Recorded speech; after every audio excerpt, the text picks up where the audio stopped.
Olá, sejam muito bem-vindos ao canal da Empower Data aqui no YouTube e dessa vez eu estou aqui para falar de uma ferramenta muito legal e muito poderosa. Eu estou falando do Google Colaboratory. O Google Colaboratory é uma ferramenta online, gratuita, que nos permite escrever, executar e compartilhar códigos Python. Além disso, ela é baseada nos famosos Jupyter Notebooks, o que significa que podemos criar relatórios e análises muito legais mesclando células de código com células de texto, ok? Então continua aqui comigo para você conferir mais essa dica.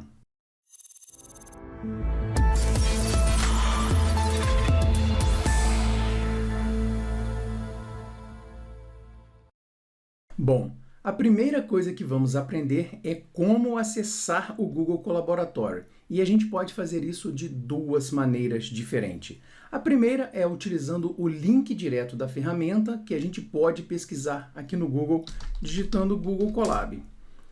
O primeiro resultado da pesquisa já é o link da ferramenta, que é o colab.research.google.com. Então, clicando no link, a gente vai diretamente para a ferramenta, tá? Para o ambiente da ferramenta. Ele traz essa tela aqui inicial de boas-vindas, onde ele mostra os últimos notebooks que a gente trabalhou, os arquivos mais recentes, e também nos dá a opção de criar um novo notebook. Então, se eu clicar aqui em criar um novo notebook, ele vai preparar todo o ambiente e já vai disponibilizar, tá? Esse novo notebook para a gente começar a trabalhar. A segunda forma da gente utilizar o Google Colaboratory é aqui pelo Google Drive, a gente criando um arquivo pelo Google Drive. Lembrando que para a gente utilizar a ferramenta Google Colaboratory, o único pré-requisito é ter uma conta Google, ok? Você precisa criar uma conta Google para utilizar o Colab. Aqui no Google Drive, eu posso ir em qualquer pasta, tá? E criar um arquivo notebook. Como que eu faço isso? Eu clico com o botão direito, venho na opção mais e escolho Google Colaboratory. Então, vou clicar aqui, ele me leva de novo lá para o ambiente do Google Colaboratory e já criou o nosso notebook, tá?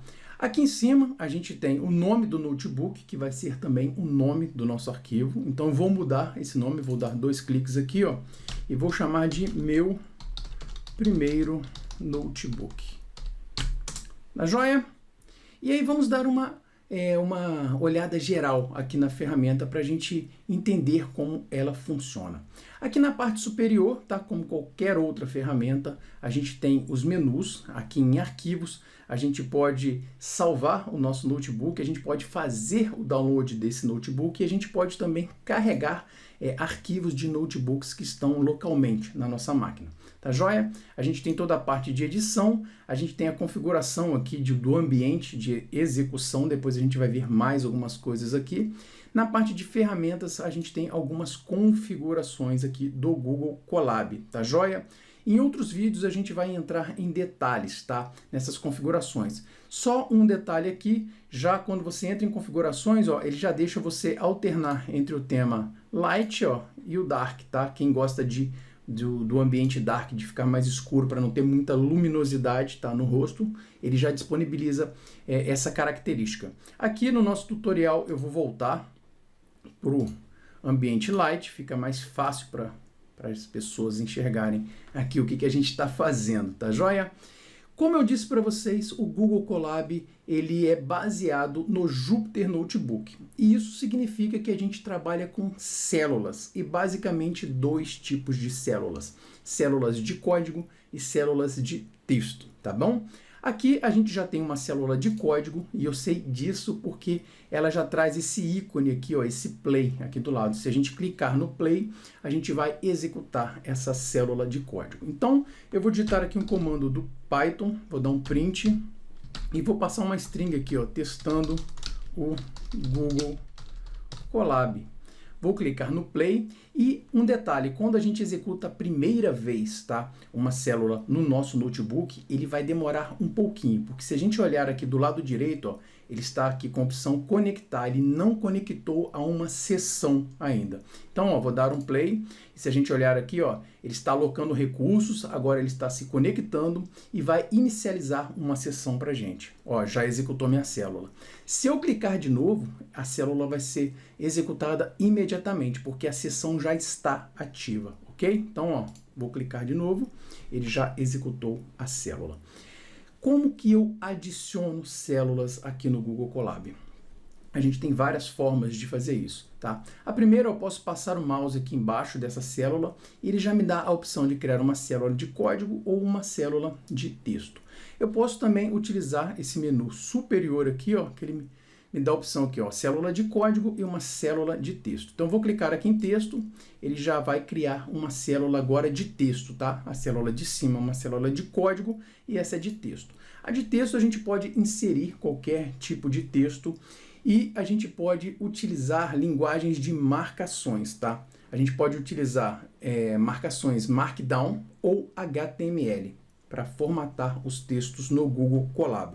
Aqui eu vou dar um exemplo, ó, vou criar um título aqui de primeira classe, aqui de primeira hierarquia, ó, usando o Markdown. Não vou entrar em detalhes em linguagens de formatação nesse vídeo. Vamos ter um vídeo específico aqui no canal, tá? Muito em breve. Então, ó, cliquei aqui para executar a célula, ele não executa código, na verdade, tá? Ele só formata o texto, então a gente trouxe aqui um título 1, tá? A outra forma que eu falei para inserir células, eu posso passar o mouse aqui, eu vou clicar em código, ele vai inserir mais uma célula de código aqui pra gente. Tá joia?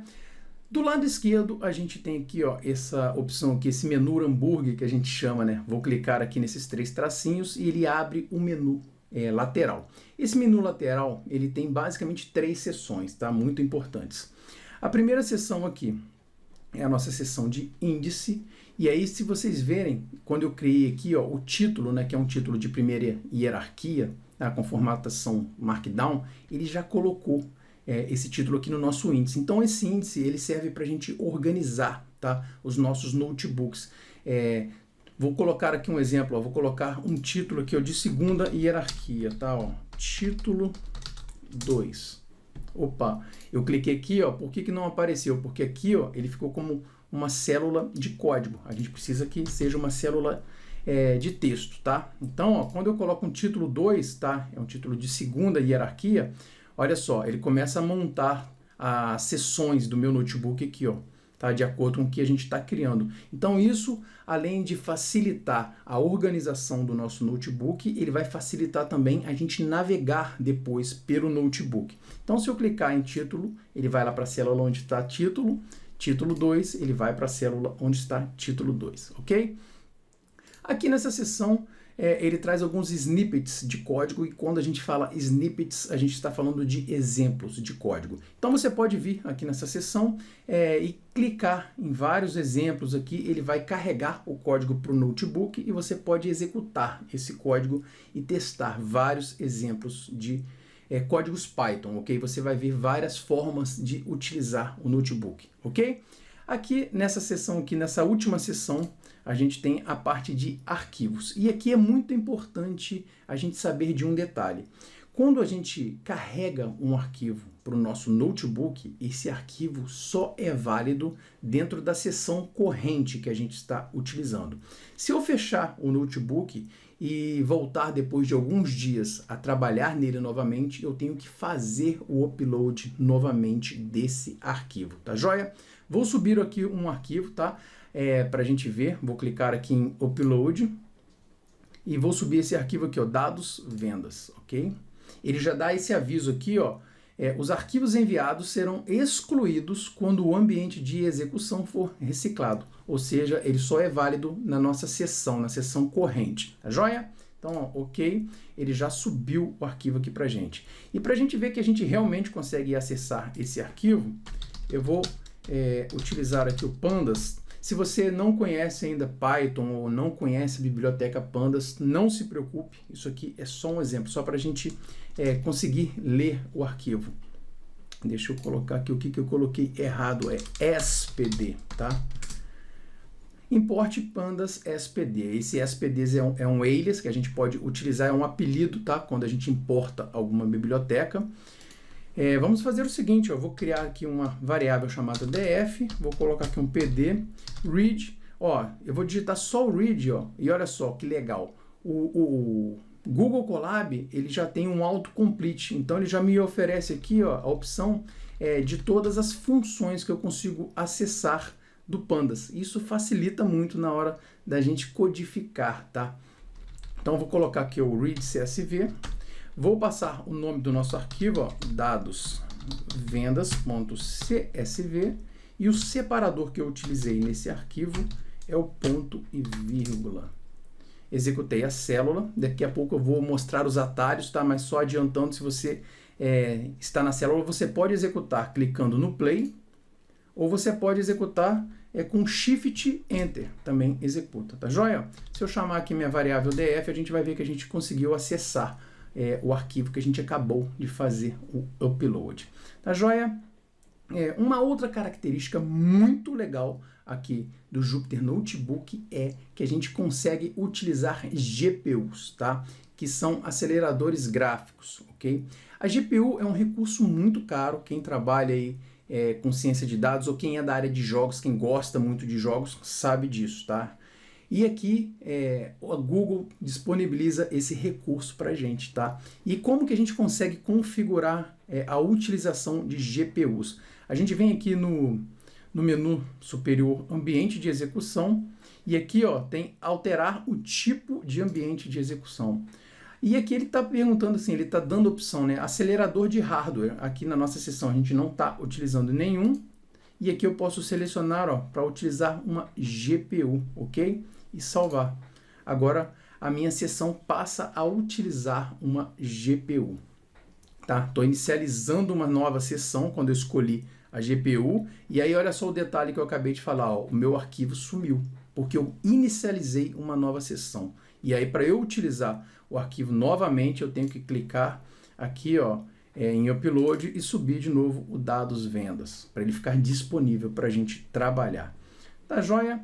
Agora eu quero mostrar para vocês alguns atalhos da ferramenta, tá? O primeiro eu já falei, para a gente executar uma célula qualquer de código, print teste, eu venho aqui e digito Shift Enter, eu seguro Shift e clico no Enter, ó, Shift